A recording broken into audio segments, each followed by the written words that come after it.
saw all these people die. I keep telling everybody they should move on.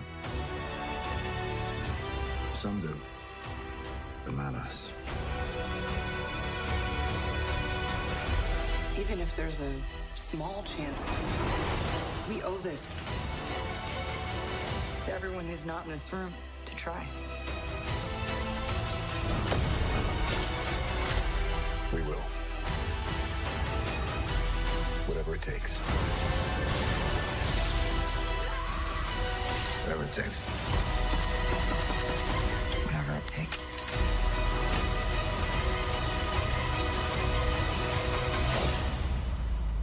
Whatever it takes.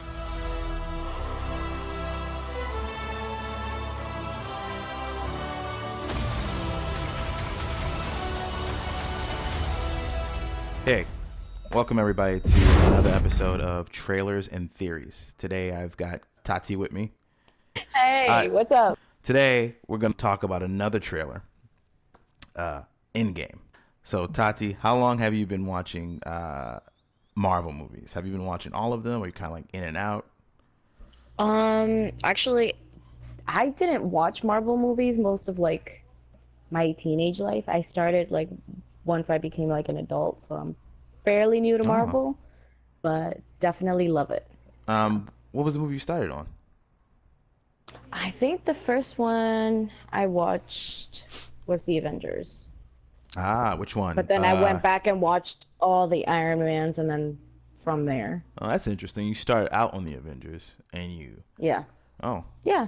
Okay, that's actually pretty interesting, because that's how we're going to start this series, with you starting on Avengers Endgame, because we haven't talked about any other movies. I talked about what I thought was going to happen from what I saw in the first trailer. I thought that I don't know if you haven't seen the video of the new trailer. No. So let me talk you through what I thought my first theory was going to be. And my first theory is that Iron Man comes back to Earth. Before he comes back, he's going to get new armor. That's going to be something he does to help the Avengers to defeat Thanos. Scott Lang. So you Ant-Man, think he's gonna like from where he is, he's gonna just set base and then come back? Okay. That was my initial theory, but I've gotten some other news reports about, you know, how the trailer is cut up, and also the thing that's broken the internet, Black Widow's hair. Have you seen the first Avenger trailer for Endgame? Have you seen it? No, I haven't seen any of them. We probably should get you to watch one of the trailers, shouldn't we? We probably should get you to watch. No, before we do that, before we get into the trailers, because we're going to do that, we're going to actually, you know, get your thoughts on just what you liked about the Marvel Universe. What movies were the ones that you really enjoyed? Which ones have a special place in your heart? You know, which ones really got you into the Marvel Universe? I think, well, if I'm comparing it to like what, DC or no, don't do that. Don't do that. We don't need a war. General. No, don't do that. No. Okay, so I think what I like about it is that I feel like it's plausible in its own way. Well, I like that they explain themselves very, very, very deeply. Okay. Whereas like something that was randomly made by a director, it's just like there's so many questions. Okay. You know, with Marvel, you actually have like the comics to compare it to. You have all these different versions of what could have happened, and that's exciting to me. Okay, I see that point of view. What movie would you say is your favorite so far in the Marvel Universe? Oh, I like. Give me three. give me three. Give me three. I'll be fair. I definitely like the last one, the last Avengers. Infinity War. Okay, that's one. Yes, that's wow. I love that movie. Okay, before you get into the other two, Infinity War.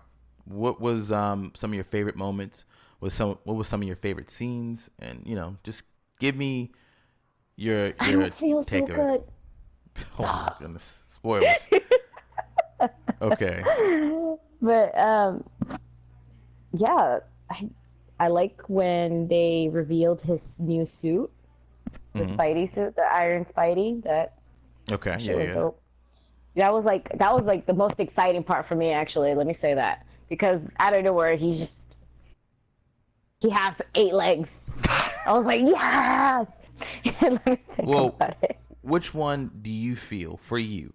Like, it doesn't have to be for any reason, anyone else, but the one you saw that that you gravitated to the most.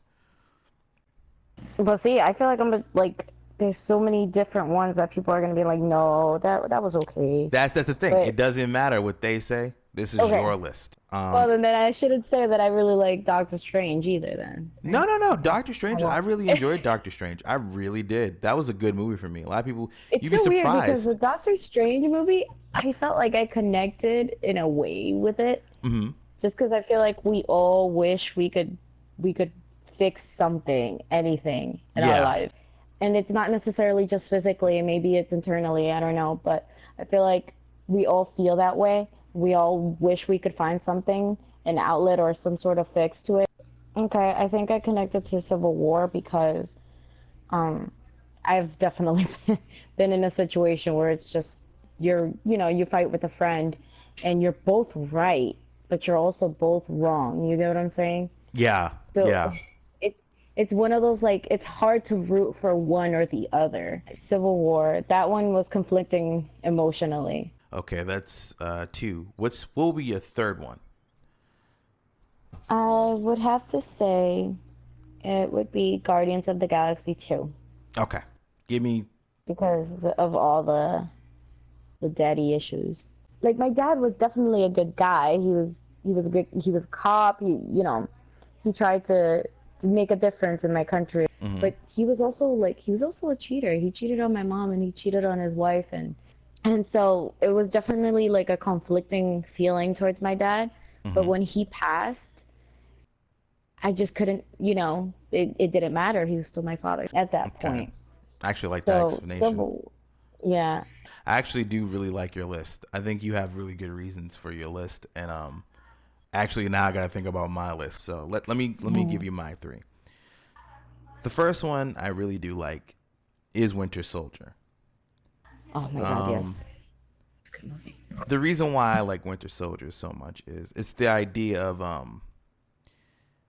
you try to keep your morals that may not be the same as the world itself. Like, you might believe in one thing in certain set of values and other people may not. Captain America suffers in a way that's not like, he's not a flawed character. It's weird to make that a perfect character have a good story, because usually stories have flawed characters, and because of their flaws, how do they get past this obstacle? You know what I'm saying? So Captain America being such a Boy Scout, because of that, how is he going to be an interesting character? And I also like the friendship between Captain America and Falcon, because it's this idea that they're very kindred spirit. I like the fact that they show that he's isolated. He's the world has moved on without him, and he's trying to catch up, trying to understand the world around him. Really get in tune with the world, and also keep his values of what does it mean to be a good person, as well as a good soldier. Yeah, I get connect that. that. I feel that. That's Second movie, I love Black Panther. I love Black Panther because it has politics in it, but the way it does that, it's different than any other movie that tries to do politics on the sense of, oh, we're good, you're bad. Okay, listen to what we have to say. Listen to our ideas of how the world should be. And it's not a lecture. It's not a lecture to another group of people. It has this feel of a part of Africa that hasn't been pillaged or destroyed. It feels like there's this one utopia in Africa, and that's what the movie is. It's a utopia in Africa, and it doesn't feel like me as a black man, it doesn't make me feel like, oh, it's another movie about how I got screwed over so bad. Try to be really careful with this, because it's kind of like one of those movies that it was done so well that you don't want to label it one way and that's all you get from it. And at the same time, you don't want to am I trying to say anything negative about any other groups. It's one of those movies that kind of like just makes me feel good about myself. I enjoyed it. I had fun in the movie. But the conflict of the movie, which is weirdly enough, because when you see this character, Black Panther, you know, he is in all ways black excellence, and he's like this character who is like this really great character in the Marvel universe. The conflict, the have and the have-nots. You know, it's a conflict of, you know, you have this great wealth and power, but the people that don't have it, how they suffer, and you not helping them makes you a bad guy. And one of these ways, very much in Civil War, how you really root for Bucky. In some ways, I do really get the villain's point of view and his reason for doing what he's doing. Eric Killmonger. He has like this great mission, you know, in his eyes, that I'm not doing this for me. I'm doing this for people who don't have a voice, who are subjected to police violence. It's just a really good movie to watch. It's entertaining and action, but the message is really the thing that makes this movie one of my favorite movies. That's my second favorite movie. And I think it was really nicely done. The fact that if you think on it, it is true that you know, your race was kings and queens. They had their, you know, they had all these resources that were just, you know, ripped from them. Yeah. And I feel like Wakanda in its own way is sort of a vision of what could have been. Whether or not, you know, history could have been changed or whatever it could have been. Yeah. Well, that's my second movie. My third movie would be, what would be my third movie? Because I do like Doctor Strange, like you said, but I feel like that's on your list, so I'm not going to pick it. That's Cootie. We're going to call you Cootie from now on. Hey, everybody. Welcome to Trailers and Theories. Welcome to my friend. I'm okay with that. Cootie. We're going to find a song that has Cootie in it, and we're going to just play it every time you jump in these little reviews. Right. You know what? I like Spider-Man Homecoming. Now, that's a technicality because it's still owned by Sony, but it's in the MCU. I like Spider-Man Homecoming because if it was it felt like the perfect Spider-Man movie. Like we had different Spider-Man. We had the Spider-Man, which is very sad because we've had him change so many times. It feels that way. It feels that way more than what it is because I gotta say that I like this new Spidey though. He is perfect Spidey. He is, and you know when it comes. You know what? It's so sad about that. When they killed him in Infinity War, it made it all the worse. It made it all the worse.